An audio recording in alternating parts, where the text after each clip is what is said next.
It's already 1 p.m. and it's been 4 hours since ma-vaccine ako, and right now wala naman ako na-experience pa na side effects, but super bigat lang ng vaccine area ng arms na vinaccine, as in super bigat, but that's normal.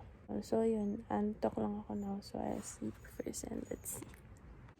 Hi guys, so I just woke up and wala pa rin akong nararamdaman na side effects. Thank you Lord. So it's 3:19, so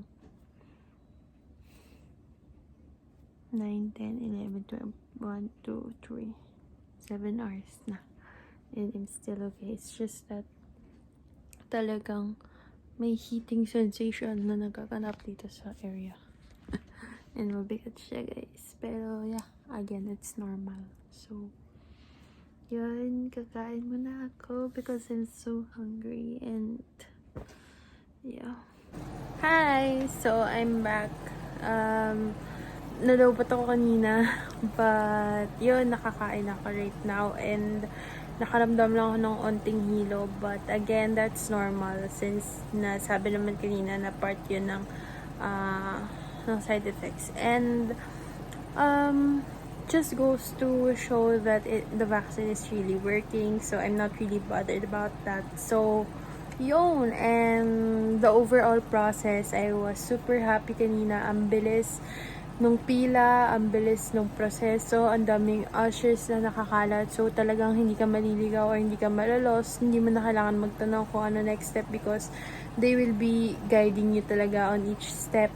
And then ayun, sobrang bilis lang ng process ng sa akin because I did register before going there, so I waited for my schedule. I didn't go there na walk-in lang. So yun, isa din yun sa advice ko for everyone who wants to get vaccinated. You have to register first and wait for your schedule kasi mas matagal if walk-in, because of course uunahin nila lahat na nag-register. So ayun, and then bring a pen.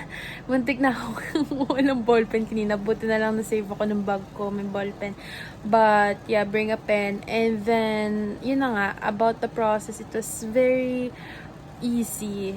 Go get vaccinated, everyone. It's not just for yourself but to protect other people as well. So anyway, ayun lang.